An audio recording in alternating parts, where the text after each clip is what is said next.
We go national on a Tuesday to find out if the Lions indeed are a top 5 team going into next season with Nick Shook from the NFL.com. You are Locked On Lions, your daily Detroit Lions podcast. Part of the Locked On Podcast Network, your team every day.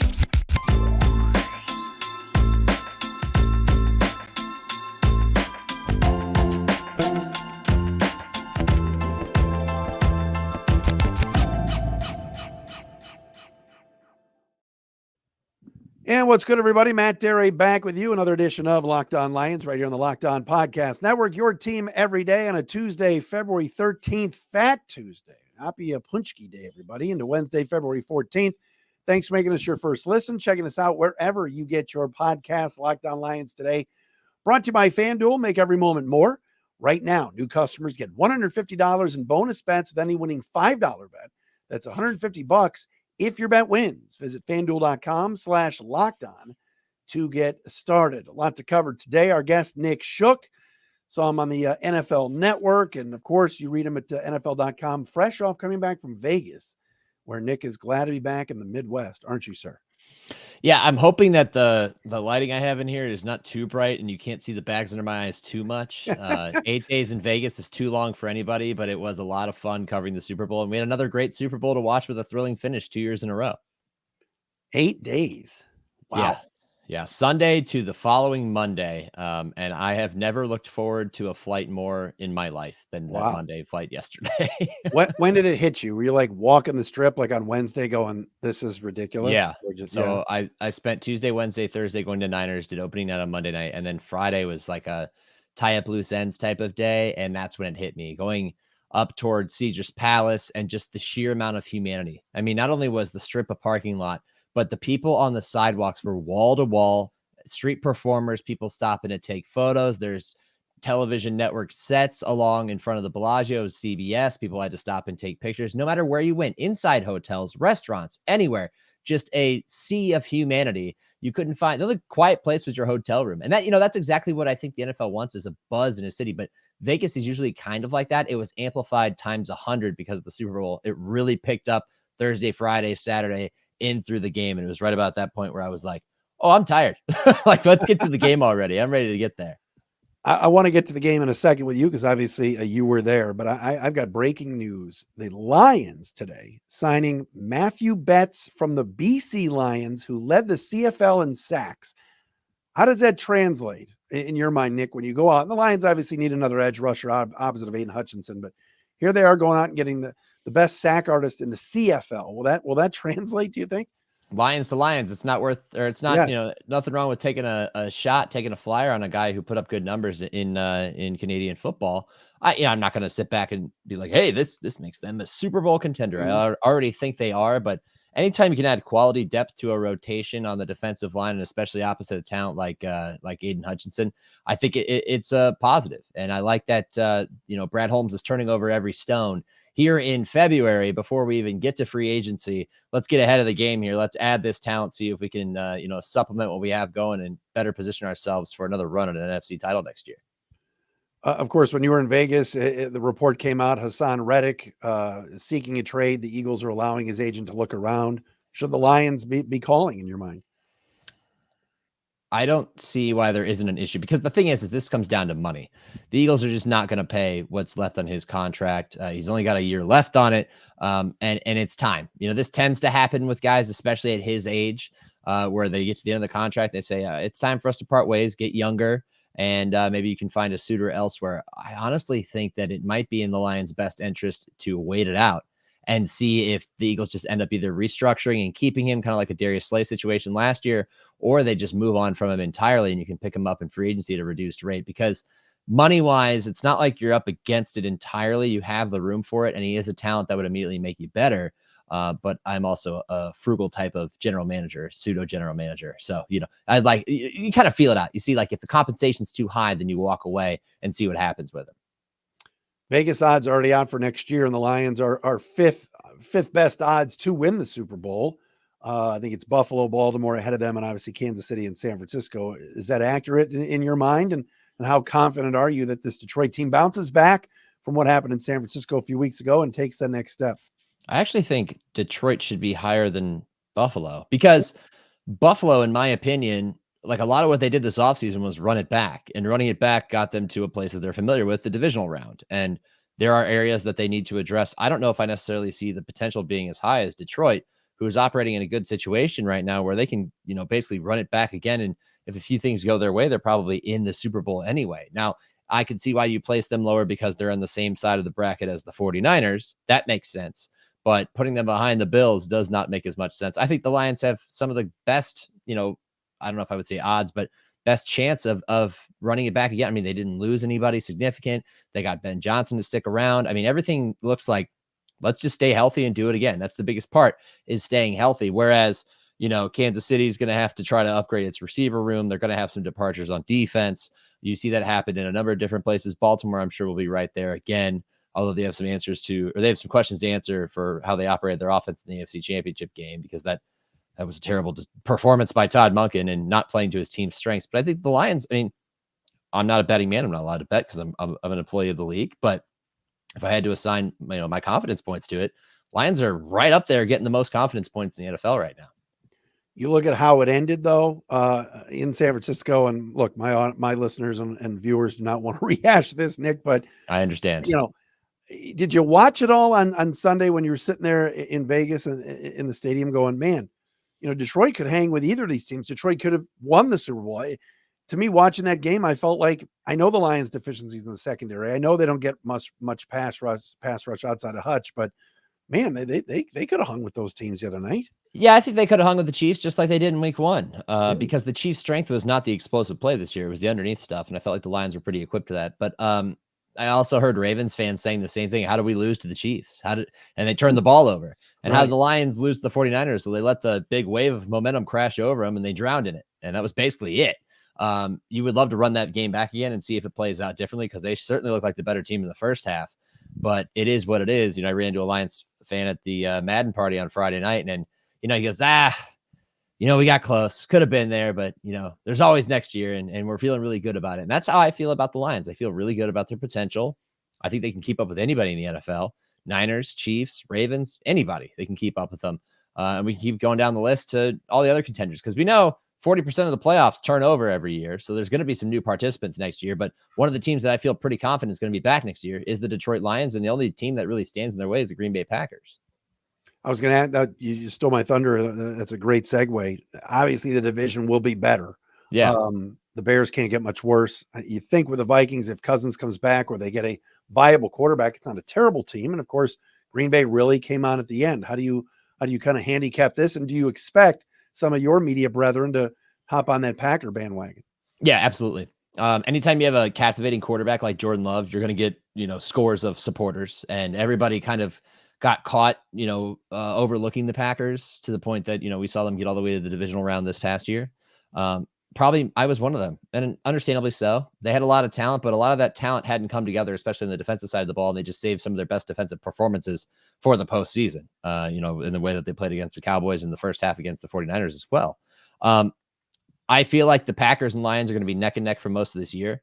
And I don't like to think back to that Thanksgiving game, but that was the moment where we started to take the Packers seriously, because they came in there and they owned their spot. They said, we don't care that it's in your house. We don't care that you're the favorite.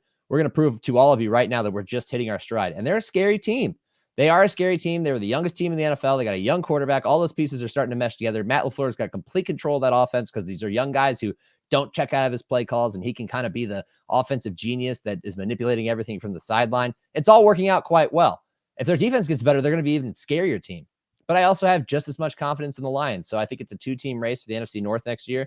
I expect both teams to get into the playoffs, and it's going to be a fun season to watch, in my opinion. Nick Shook with us from NFL.com. When we come back, I want to ask him a little bit about the Super Bowl and certainly the game. And also we'll get into the draft and free agency and the state of the Lions too. We'll do that coming up next right here on Locked On Lions. But first, we got to tell you about our friends at DoorDash. DoorDash is the all-in-one app for your everyday needs. It's not just food delivery anymore. And look, that's the best place to get the food that you want from your favorite restaurants when you don't want to leave the house. But from restaurants and groceries to flowers and gifts, next time you're running low on dinner ideas, pet supplies, or just time, you can get so much more than you realized and delivered with our friends at DoorDash. Whatever watch party or anything party that you've got coming up, get all your stuff delivered with DoorDash. Football season might be done, but we're in the thick of NBA basketball games, the school year, college hoops, hockey. Let's face it, winter's here. I can think of a million daily reasons to order DoorDash. It's the best. Hop on the app, make your day a little easier. Get dinner for tonight, groceries for the week, or a consolation prize for your sad friends in San Francisco, all on DoorDash. DoorDash, your door to more. Head to the DoorDash app to get everything you need delivered. Thanks for making us your first listen, everybody, and checking us out wherever you get your podcast. Please subscribe on our Locked On Lions YouTube channel. Matt Derry with you. Nick Shook with us from the NFL Network and also NFL.com. What stood out for you? I'm sure you get home and back in Northeast Ohio and people are asking about the Super Bowl. What stood out for you as far as the game from the other night? Another great atmosphere. Allegiant Stadium is beautiful, man. First time there. Yeah. It's a big stadium in scope, like from the outside, but once you get in there, it's actually a pretty intimate setting. I think one of the most perfectly built stadiums of the modern era. Not a bad seat in the house. It's loud in there. It's a great venue for a Super Bowl. I thought they did a fantastic job. As for the game, kind of went how I expected. You know, I had my pick was Chiefs 27, 49ers 23. And with the theory that, hey, if Patrick Mahomes has the ball last, I trust him to go get a touchdown to win the game. And that's how it played out. I was not surprised to see the Chiefs struggle. A little bit surprised that they struggled as much as they did offensively. I wasn't surprised to see the Chiefs defense stand up time and time again and force the 49ers into field goals. The only thing that surprised me, unfortunately, was how Kyle Shanahan operated in the third and fourth quarter. He tried to commit to the run in the fourth quarter. He really tried. They ran they ran like pitches to the left like 4 plays in a row and got big chunks out of it. But when it came time to put the ball in the end zone, they repeatedly failed to do so. And I don't know if that's as much on Brock Purdy as it was just a good execution on the part of the Chiefs defense. Chris Jones got that big pressure to force them into the field goal in overtime. Trent McDuffie on the blitz through the open passing lane, knocks it down on 3rd and 5 and saves the Chiefs' last chance to really go down and tie the game. I mean, this is just what I expected from one of the NFL's best defenses. They rose to the challenge and had an answer for everything Kyle Shanahan and the offense wanted to do.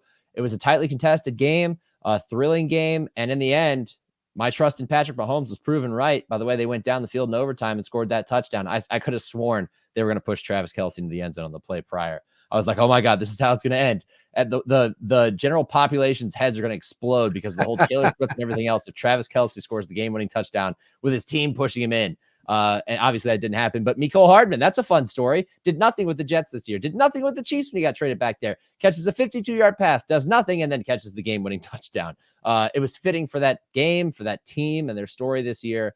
It was the right way for that Super Bowl to end. Bummer for the Niners fans. You know, I have a colleague I work with who's a Niners fan. I saw him in the, underneath the stadium, in the bowels of the stadium after the game as he was waiting outside the locker room to go in there. And I just went to him and shook his hand. And I just said, I'm sorry. He just goes, I don't know what to say. And I said, me neither. And just walked away. What do you say? How many people, by the way, around you, Nick, in the press box, how many people did not know the overtime rules had changed? So here's the funny story. So because I work with the NFL, they set us up, and because so many people come to cover the Super Bowl, they set up all these temporary press seating in the stands all around the stadium. They build auxiliary boxes and all that stuff. So I'm not in the press box during Super Bowls. I'm in my own area with a bunch of other media. And this year I was with all of my coworkers in one row, first row of the upper deck, about 40-yard line, great seat. But right behind, I'm sitting in a stadium seat with a table built in front of me. Gotcha. Right behind me are Chiefs fans, and they had no idea what was going on in the clock. We weren't certain what was going on with the clock. There was no 2-minute warning. They weren't burning timeouts. I'm thinking, I think the clock does matter. Like, I'm not so sure. We're debating down to the final play, whether it matters or not, telling the fans behind us who they are panicking, going, why aren't they calling a timeout? What's going on? Almost to the point that we missed the play. Like, I just turned around in time to see the ball snapped, and obviously Hardman running that motion similar to the corn dog play from last year's Super Bowl and catching the touchdown. And at that point, my jaw just dropped, and we were like shocked. Like, oh my God, the game's over. The Chiefs did it again. Right. So nobody knew what was going on, and now we all know, and we won't forget. I thought it was interesting. I think it was Tiki Barber on WFAN, the former Giants great, was like, he hated the overtime because he's like, the clock doesn't matter. Like, that's the beauty of the game, is that the clock runs the game. And in this instance, you're right with this new rule. I mean, do you like it? What did you think of it? So I understand the purpose of giving each team an opportunity to score, but I do also understand how the clock governs overtime in the regular season, and that if you do run enough time, you tie. And I felt like that should probably be what we enforce in overtime as well, which is why I took it so seriously until I was told it does not matter. And then obviously they scored with 3 seconds left, so it truly didn't matter. If they did adjust one rule, which I don't think they will, because they'll point to this as an example, they should make the clock matter, because everybody's crushing Kyle Shanahan for taking the ball first. But the luxury of taking the ball first in overtime is that you have the full 15 minutes to work with. There is strategy in that. You could go on a methodical 10-minute drive, score a touchdown, and give the other team 5 minutes to score, and suddenly they're a little sped up, and they can say, well, that's unfair. Well, that's the advantage of winning the coin toss, So I don't know. I can see it go both ways. I'm fine with how it played out, but I would like to see the clock play an important part. Nick Shook with us from NFL.com. Tell me where your head is with the Lions, Brad Holmes, and free agency. Certainly, they've built through the draft, and we know that they've signed some nice free agents. Cam Sutton is one, obviously re-upping Anzalone, getting David Montgomery on a nice $6 million a year deal. But some of the bigger names, the Chris Joneses, the Christian Wilkinses, Brian Burns, are going to command a lot of money, and those are needs for the Lions. Do you see Holmes pulling the trigger on something like that? Well, I think you do something short term because you have money to work with. You got an estimated $46 million in cap space according to Over the Cap, which I just checked, right? That's a lot of money to work with. You can make some serious signings there. I would love a Brian Burns. He's a wrecker he's a game wrecker of a defensive end, of an edge rusher, and would be a perfect complement to Aiden Hutchinson that would really elevate this defense and really give some assistance to that back end, which was inconsistent, right? So that would make your defense better. That would improve the strength of that. Their offensive line is elite. They have 2 very good running backs, and they have a receiving core that is better than people probably expect. So I would go edge rusher first. Secondary, you made some additions like Cam Sutton already. Your linebacking core is good enough. And I love what Brian Branch did as a safety in his rookie year as well. So I'm not too concerned about that unit. I think your biggest issue is edge rusher. Offensive line's good, in my opinion. So then maybe you look receiver. I don't like to spend a lot of money on receivers, especially veterans, because you tend to not get the production that matches that value. So you look more toward the draft, right? But you're not going to be drafting very high because you had a great season. So you kind of have to balance the two. So I would focus on defense first, then pass catcher. But I think they're poised to be an excellent football team. The one thing that I took away from the Lions more than anything this year was when you protected Jared Goff effectively, he was an awesome quarterback. When he was properly given time to throw, he was a laser-armed guy who could put balls through tiny windows to receivers who consistently made catches. Josh Reynolds, Amon-Ra St. Brown, you can go down the list. They were all solid. So I don't think there's a ton of areas you need to improve, and you're working with the luxury of cap space. So go for it. Spend the money now. 1 to 2 year deals. Spend it now like it's burning a hole in your pocket, and just go for it now. What is Burns going to command? If PFF has him as a top 5 free agent. I mean, are you thinking 20 to 22 million a year? I would say so. Something like that. I mean, if I look at the edge rushers right now, look at annual per year salary right now, average per year, you're looking at Nick Bosa at 34, TJ Watt at 28, Joey Bosa at 27, Myles Garrett at 25. Sweat's 24 and a half. Rashawn Gary's getting 24. So you're probably closer to 25. If you're really valuing him effectively, I think it's in the mid 20s range, because I think he's better than Rashawn Gary, and I would pay him more than Rashawn Gary. And obviously the market, how recent it is, sets the value of these guys. And if you got Bosa, over 30 million, that's probably a sweet spot for you. But the good thing is you have cap to spend. You can do that. So why not go do it? Give him a front loaded 2-3 year deal and just go for it. Myles Garrett, he's underpaid in my opinion. 20. Well, at the time it was a huge deal, 25 a year, but now, that's the way it goes though. As soon as you reset the market, somebody's going to follow you, and before long you're going to have an affordable deal.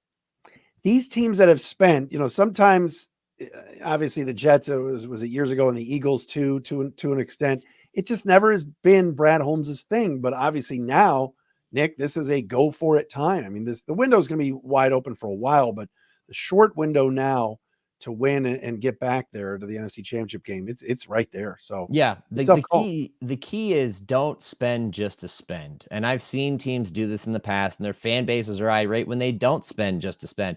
The Browns did this for years.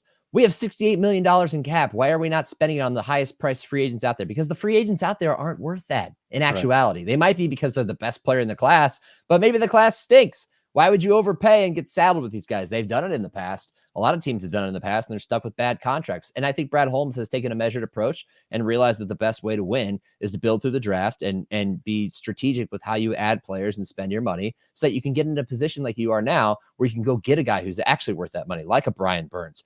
Convince him, get out of Charlotte, get out of Carolina, come up here to a contender and play a huge role for a team that has a legitimate shot to win a Super Bowl. Now is the time to spend. So I'm looking forward to see what they do. I don't think it's going to be tough to convince Brian Burns to get out of there. All he's got to do is call Ben Johnson, right? Ben Johnson, not once, but twice had no interest in Charlotte. So, right. All right, let's talk a little draft. I want to get Nick's thoughts on the top of the draft and how that could affect the Lions when we get down to 29 and such. We'll do that coming up next.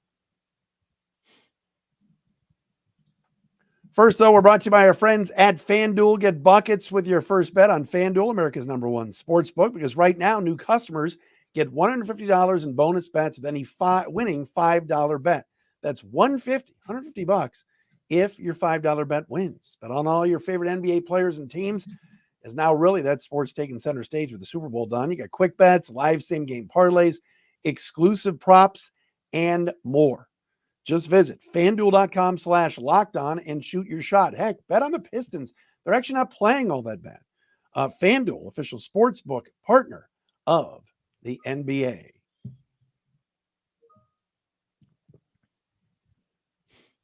Check out everything that Nick Shook does at NFL.com. Does a great job. Also, catch him from time to time on the NFL Network as well, although not with a backwards hat and T-shirt. You got it dialed up when you have to go on the television? It's all about the suit, jacket, tie, shirt, basketball shorts underneath. Exactly. All right, draft. I want to get to the Lions and everything else, and you mentioned corners and edges and everything else, but top of the draft, it all starts with the Bears again, and Justin Fields and all that stuff. How do you think that'll play out? And then it affects obviously the rest of the first round, and it'll affect what Detroit does at 29 if there's a rush at quarterback before that, right? Yeah, I'm torn on the Fields thing because I think he has the talent to be a great quarterback in the NFL, but I think it's about situation, and the situation's not right for him in Chicago. And they're probably at the end of their rope on that. The consensus I got in talking with people in Vegas this past week was that they are going to draft Caleb Williams and the Fields era is going to end, and that he could land somewhere like Atlanta, right? Which I think if you put Fields in a good situation, surround him with talent and a quality offensive line and an offensive coordinator that knows how to, maximize his talents, he can be good. It's just not going to happen in Chicago, it seems. So if they go Caleb Williams, then that checks that big one off the list. And then we're paying attention, if they haven't already traded him, who they're going to trade Justin Fields to and how they can leverage that to potentially move back up. Our own Chad Reuter put out his 3-round mock draft recently, and he had them trading with the Patriots to get back to 3.